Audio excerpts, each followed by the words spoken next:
భయం విన్నప్పుడు చిన్నగా అనిపించి ఎదురైనప్పుడు నరకాన్ని చూపించే ఓ అంతర్లీన ఫీలింగ్. ఆ భయానికి ఆధారం చీకటి. ఆ చీకటిలో భ్రమలు, రహస్యాలు ఎన్నో. ఆ భ్రమలు నిజాలుగా మారితే ఆ జీవితం ఓ పీడకలగా మిగిలిపోతుంది. అలాంటి అనుభవాలు ఎన్నెన్నో.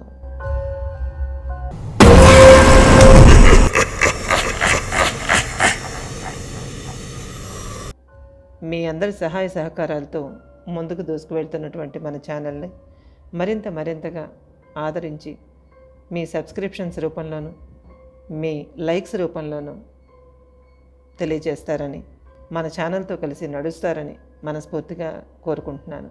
ఇంకా మీ అందరూ బాగుండాలని, ఇంకా బాగుండాలని కోరుకుంటూ ఈ సిటీవీ హర్రర్ స్టోరీస్ కార్యక్రమాన్ని కూడా విజయవంతంగా వ్యూవర్షిప్ పెంచి, సబ్స్క్రిప్షన్స్ పెంచి మీరు ముందుకు తీసుకువెళ్తారని ఆశిస్తున్నాను. మీరు ఇచ్చే ప్రతి ఒక్క లైక్ నాకు ఎంతో బూస్టప్గా పనిచేస్తుంది. కాబట్టి ఫ్రెండ్స్, తప్పకుండా ఒక లైక్ చేయండి, అట్లాగే వ్యూవర్షిప్ని కూడా పెంచండి. ఇప్పుడు నేను చెప్పబోతున్న ఈ కథలాంటి భయానక సంఘటన. వంశీ ఓ ప్రముఖ హాస్పిటల్లో స్టోర్ కీపర్గా పనిచేస్తున్నాడు. ఒక వారం డే డ్యూటీ, ఒక వారం నైట్ డ్యూటీ ఉంటుంది. 2 ఏళ్లుగా ఆ వాతావరణానికి అలవాటు పడిపోయాడు. వచ్చిపోయే అంబులెన్సులు, యాక్సిడెంట్ కేసులు, ఎమర్జెన్సీ కేసులు. అర్ధరాత్రి అయినా పట్టపగల్లా ఉంటుంది ఆ హాస్పిటల్. ఆ ఫార్మసీకి ఆనుకుని సరిగ్గా వెనక వైపు ఉంటుంది మార్చురీ. ఎవరైనా రోగులు చనిపోతే హాస్పిటల్ వెనకదారి గుండా తీసుకొస్తారు. మొదట్లో భయంగా ఉన్నా ఇప్పుడు బాగానే ఉండగలుగుతున్నాడు. అంతా అలవాటైపోయింది. ఈ రోజుల్లో జాబ్ దొరకడమే కష్టం, ఇంకా ఛాయిస్లంటే కుదరదు. ఆ రోజు అతనికి నైట్ షిఫ్ట్. అప్పుడే డ్యూటీకి వచ్చాడు. టైం 9 అయింది. ఫార్మసీ చాలా రష్గా ఉంది. పేషెంట్లు అడిగిన మందులను అందిస్తూ బిజీగా ఉన్నాడు వంశీ. ఫార్మసీలో ఫోన్ రింగ్ అయింది. ఏదో మెడిసిన్ పేరు చెప్పి అర్జెంటుగా 4th ఫ్లోర్కి తెమ్మన్నారు. ఇంకో ఆలోచన లేకుండా మెడిసిన్ తీసుకుని లిఫ్ట్ కేసి పరిగెత్తాడు. ఎక్కడో 8వ ఫ్లోర్లో ఉంది అది. ఇంకా ఆగలేక 4 ఫ్లోర్లేగా అని మెట్ల మీదుగా పరిగెత్తాడు. లైఫ్ సేవింగ్ డ్రగ్స్ విషయంలో ఒక్క నిమిషం కూడా విలువైనదే. ఇన్ టైంకి అందించలేకపోతే ప్రాణం కూడా పోవచ్చు. ఇవన్నీ హాస్పిటల్స్లో మామూలే. అందుకే అతన్ని ఎవరు పట్టించుకోలేదు. చాలా మెట్లు ఎక్కుతున్నాడు. ఇంకా 4th ఫ్లోర్ రాలేదేంటి, చాలాసేపే ఎక్కుతున్నానే అనుకున్నాడు. అది ఇంకా 2nd ఫ్లోర్. చెమట పట్టిన ముఖాన్ని తుడుచుకుంటూ ఇంతసేపు పరిగెట్టింది 2 ఫ్లోర్లేనా అనుకుంటూ మళ్ళీ పరిగెత్తాడు. ఈసారి గుర్తు పెట్టుకుని 2 ఫ్లోర్లు ఎక్కాడు. ఆయాసంతో ఊపిరి ఆడడం లేదు. ఎగరొప్పు వస్తుంది. గుండె గొంతుకులోకి వచ్చినట్టుగా ఉంది.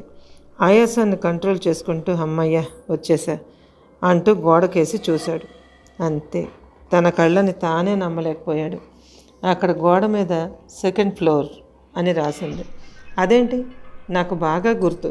4 ఫ్లోర్లు ఎక్కొచ్చాను, మళ్ళీ 2nd ఫ్లోర్ ఏంటి? అసలు ఇక్కడ ఏం జరుగుతుందిరా బాబు? తనకు పిచ్చి పట్టడం లేదు కదా, కళ్ళు దుబ్బయ్యా ఏంటి అనుకుంటూ మొహం తుడుచుకొని మళ్ళీ ఎక్కాలా వద్దా అన్న డౌట్లో పడ్డాడు. ఒక్క క్షణం ఆగి స్టేబుల్గా ఆలోచించాడు. నిజమే, 4 ఫ్లోర్లు ఎక్కొచ్చాడు, మళ్ళీ 2nd ఫ్లోర్ అని ఉందేంటి? ఎక్కి వచ్చిన మెట్లు ఏమైపోయాయి? గట్టిగా జుట్టు పీక్కోవాలనిపించింది. ఆ వెంటనే భయం కూడా మొదలైంది. ఎదురుగా కనబడుతున్న లిఫ్ట్ దగ్గరికి వెళ్ళి బటన్ ప్రెస్ చేశాడు. ఇండికేటర్ వెలగడం లేదు. అతనికి నిజంగానే భయం అనిపించింది. అసలు ఇది ఎన్నో ఫ్లోర్? ఎవరో మెట్ల మీదకు వస్తున్నట్టుగా ఫుట్ స్టెప్స్ వినబడుతున్నాయి. ప్రాణం లేచి వచ్చినట్టయింది. ఆ వస్తున్నది ఓ సెక్యూరిటీ గార్డ్. ఆ ఫ్లోర్లో లైట్లు ఫ్లిక్కర్ అవ్వడం స్టార్ట్ అయింది. వంశీని చూస్తూనే చిన్నగా నవ్వుతూ, ఇక్కడేం చేస్తున్నావు అన్నాడు అతను. అన్నా, ఇదెన్నో ఫ్లోర్? ఫాస్ట్గా అడిగాడు వంశీ. పెగ్గేస్ డ్యూటీకి వచ్చావా ఏంటి? నువ్వే చూడు, వంశీ భుజం తడుతూ అన్నాడు అతను. అటుగా చూసిన వంశీకి కళ్ళు బైర్లు కమ్మాయి. అది 6వ ఫ్లోర్. ఆ ఫ్లోర్లో వారం కిందట షార్ట్ సర్క్యూట్ అవ్వడం వల్ల ఆ ఫ్లోర్ అంతా ఖాళీగా ఉంచారు. రిపేర్లు జోరుగా జరుగుతున్నాయి. అది కాదన్నా అంటూ ఏదో చెప్పబోయాడు గాబరా పడిపోతూ. అలా పక్కకు తిరిగి చూసేసరికి అక్కడ అక్కడ అసలు ఎవ్వరూ లేరు. అరే, సెక్యూరిటీ గార్డ్ ఇక్కడే ఉండాలి. అంతా నిశ్శబ్దంగా ఉంది. భయం అంటే ఏంటో తెలియని వంశీకి ఒక్కసారిగా ఒళ్ళు చల్లబడిపోయింది. జారిపోతున్న గుండెను చిక్కబెట్టుకొని తను తాను సరిచేసుకుంటూ మెట్లదారి పట్టాడు వంశీ. అతడి బుర్ర చెడిపోయింది. అసలు ఫోన్ ఎవరు చేశారు? చేతిలోకి చూసుకున్నాడు. మందుల ప్యాకెట్ అలానే ఉంది. పోయిన మతిని కంట్రోల్లోకి తెచ్చుకొని నీరసంగా కిందకి దిగసాగాడు. ఏదో తేడా అయింది, తెలియడం లేదు. సరిగ్గా పై ఫ్లోర్ నుంచి ఫుట్ స్టెప్స్ శబ్దం వినిపించసాగింది. అద్దరిపోయిన అతను కిందకి పరుగు అందుకున్నాడు. తలెత్తి చూసే ధైర్యం కూడా లేదు. ఒక్కో ఫ్లోరు దిగుతుంటే ఆ ఫ్లోర్ కరెంటు పోసాగింది. ఇది ఎప్పుడు చూడలేదే. ఇదో రకమైనటువంటి ఇబ్బంది ఎప్పుడూ ఆ భవంతిలో ఉన్నట్టు తెలియనే లేదే. భయంతో కాళ్ళు వణికిపోతుండగా మెట్లు కనిపించినంత మేర దిగిపోవడం మొదలుపెట్టాడు. ఒక్కసారిగా క్రింద కూలబడిపోయాడు. అతనికి ఎదురుగా కనిపిస్తోంది ఒక ర్యాంపో. అంటే 6 ఫ్లోర్లు దిగి ఇంకా బేస్మెంట్కి వచ్చేసాడనమాట. అన్ని మెట్లు దిగాడా? ప్రాణం కొట్టుకుపోతూ ఉంది. గుండె చిక్కబట్టినట్టుగా అయింది. వెన్నులో చలిజ్వరం వచ్చినట్టుగా ఉంది. మనిషి స్థిమితంగా ఉండలేకపోతున్నాడు. అతనికి భయమో ఆతృతో టెన్షనో తెలియడం లేదు, కానీ గుండె డబుల్ స్పీడ్లో కొట్టుకుంటోంది. ఏ క్షణమైనా ఆగిపోతుందేమో అన్న టెన్షన్తో ఉన్నాడు అతను. ఆ ర్యాంపో ముందర ఒక స్ట్రెచర్ పెట్టబడి ఉంది. దాహంతో ప్రాణం పోయేలా ఉంది వంశీకి. 2 నిమిషాలు కుదురుకున్నాక నెమ్మదిగా లేచి చుట్టూ చూశాడు. మరోసారి ఉలిక్కిపడ్డాడు. తాను ఇప్పుడే బేస్మెంట్లో ఉన్నాడు. అంటే 10 ఫ్లోర్లు కిందకి దిగాడు. అసలు ఏం జరుగుతోందో కూడా అర్థం కాలేదు. 6, 10, 4 అసలు ఎలా దిగొచ్చాడు? అంతా కలలా ఉంది. టైం 11 అయింది. అంటే ఫార్మసీ వదిలేసి 1:30 అవుతుంది. అంటే తను మెట్లు ఎక్కుతూ దిగుతూ 1:30 చేశాడా? గుండె మీద చెయ్యి వేసుకున్నాడు. ఇష్టదైవాన్ని ప్రార్థించుకోవాలన్న ఆలోచన వచ్చింది, కానీ ఆ దేవుడి పేరు కూడా గుర్తురాలేదు. గుండె దిటవు చేసుకుని లిఫ్ట్ కేసి నడిచాడు. అతి నిశ్శబ్దంగా ఉన్న ఆ చోట వీల్స్ ఏవో కిర్రుమన్న శబ్దం వినిపించింది. అసలు చూడకూడదు, నేను చూడను అనుకుంటూనే అటు చూశాడు. ఒక మూలగా ఉన్న స్ట్రెచర్ కదలడం మొదలైంది. ఎవరో వెనకుండి తోస్తున్నట్టుగా వంశీ వైపు రాసాగింది అది. అంతే, అతడిలో కదలాలన్న ఆలోచన కూడా పోయింది. బిగుసుకుపోయి నిలబడ్డాడు. నిజంగా మనిషికి భయం అనేది పీక్స్కి వెళ్ళిపోతే అతను ఇంక ఏమీ చేయలేడు. అన్ని అవయవాలు ముందు కదలడానికి మొరాయిస్తాయి. నిజంగా జరిగేది అదే. పరిగెత్తడానికి కాళ్ళు కూడా సహకరించవు. ఆ వచ్చిన స్ట్రెచర్ వంశీ పక్కనే ఆగింది. అంతవరకు లేని గాలి నెమ్మదిగా వీచసాగింది. ఖాళీగా ఉన్న బేస్మెంట్లో ఉండాల్సిన వాచ్మ్యాన్ కూడా లేడు. మొత్తానికి అతనొక్కడే ఉన్నాడు.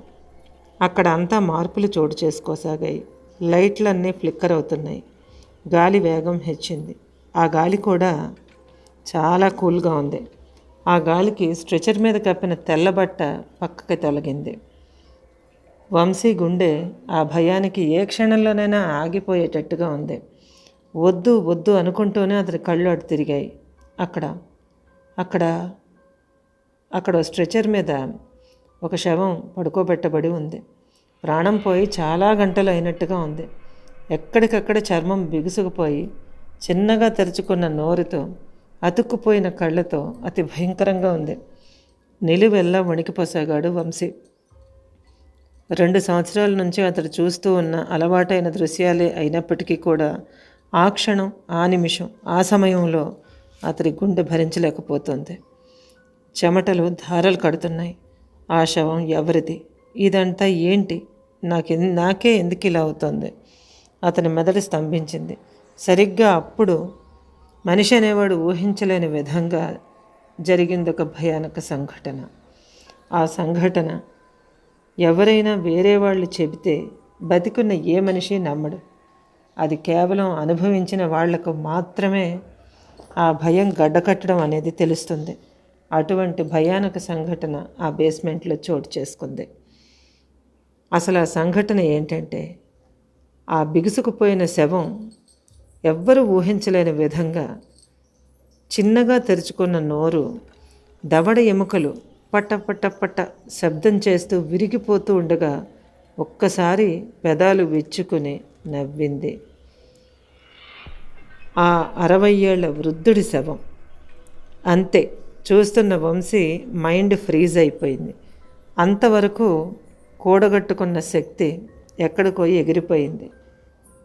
కాస్తో కోస్తో మిగిలిన ధైర్యం కాస్త మాయమైపోయింది. అంతే, ఉన్న చోటనే దబ్బున కూలబడి స్పృహ కోల్పోయాడు వంశీ. అయినా అతడి చెవుల్లో వీల్స్ కరకరమనడం వినిపిస్తూనే ఉంది. చలనం లేకుండా పడిపోయాడు. అలా ఎంతసేపు గడిచిందో తెలియదు. సార్, సార్, ఏ బై అంటూ బేస్మెంట్ వాచ్మెన్ గట్టిగా కుదపడంతో నీరసంగా కళ్ళు తెరిచాడు వంశీ. తన మీదకే వంగి చూస్తున్న వాచ్మెన్ని చూడగానే బోరున ఏడుస్తూ వణికిపోసాగాడు. అతడు నిలువెల్లా వణికిపోతున్నాడు. ఒళ్ళంతా చెమటతో తడిసిపోయి ఉంది. వేసుకున్న డ్రెస్ కూడా మట్టి కొట్టుకుని చెమటతో ఒంటికి అతుక్కుపోయింది. వంశీ డ్రెస్సుని బట్టి, ఆ యూనిఫామ్ని బట్టి అతడు కూడా హాస్పిటల్ ఎంప్లాయీ అని గుర్తించిన వాచ్మెన్ మరో ఇద్దరిని పిలిచి వంశీని కూర్చోబెట్టి బాటిల్ నీటితో మొహం కడిగి మంచినీరు తాగించి ఏమైందని అడిగారు. ఫోన్ కాల్ రావడం దగ్గర నుంచి పోసగుచ్చినట్టు చెప్పాడు వంశీ. విన్నవాళ్ళందరూ వణికిపోయారు. అతడు చూపించిన వైపు అందరి తలలు తిరిగినాయి. అంతే, మరొక విస్ఫోటనం. అక్కడ ఏ స్ట్రెచర్ లేదు, ఏమీ లేదు. ఖాళీగా ఉన్న ర్యాంప్ అంతే. అందరిలోకి పెద్ద వయసు వాడైన మరో వాచ్మెన్, శవాలను తీసుకెళ్లే ర్యాంపు బాబు ఇది. ఇంతవరకు ఎప్పుడూ ఇలా జరగలేదు. ఇందరం ఉన్నాం కదా, మేము కూడా చూస్తూనే ఉంటున్నాం. ఇంతవరకు ఎప్పుడూ ఇటువంటి సంఘటనలు ఎదురవ్వలేదు, ఎక్కడా ఎప్పుడూ జరగలేదు. భయపడకు, ఏం కాదు అని సర్దుబాటు చేసి తోడుగా లిఫ్ట్లో తను కూడా వచ్చి ఫార్మసీ వరకు దిగబెట్టాడు. ఆ షాక్ నుంచి వంశీ కోలుకోవడానికి వారం రోజులు పట్టింది. ఇక ఆ తర్వాత అతని కొలీగ్స్, తెలుసున్న వాళ్ళు, అతని సర్వీసులు ఇష్టపడేవాళ్ళు, డాక్టర్లు ఎంత చెప్పినా వినకుండా ఆ జాబ్కి రిజైన్ చేసి మరో జాబ్ని వెతుక్కుంటూ తన ఇంటికి వెళ్ళిపోయాడు వంశీ. ఇది ఫ్రెండ్స్,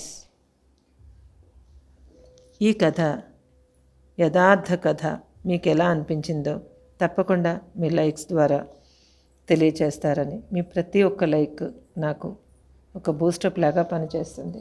కనుక ఆలస్యం చేయకుండా చూడగానే ముందుగా ఒక లైక్ చేసి తర్వాత స్టోరీని ఎంజాయ్ చేస్తారని, ఇటువంటి భయానక సంఘటనలు మరిన్ని ఏ ఒక్కటి మిస్ కాకుండా మిమ్మల్ని చేరాలంటే సబ్స్క్రైబ్ చేసుకొని మన ఛానల్ని ఆల్ అన్న ఆప్షన్ని యాక్టివేట్ చేసుకోండి. తప్పకుండా మీకు నచ్చుతుందని ఆశిస్తూ మరొక హారిఫైయింగ్ ఇన్సిడెంట్తో, ట్రూ ఇన్సిడెంట్తో మళ్ళీ మీ ముందుకు వస్తా. Until then, bye bye.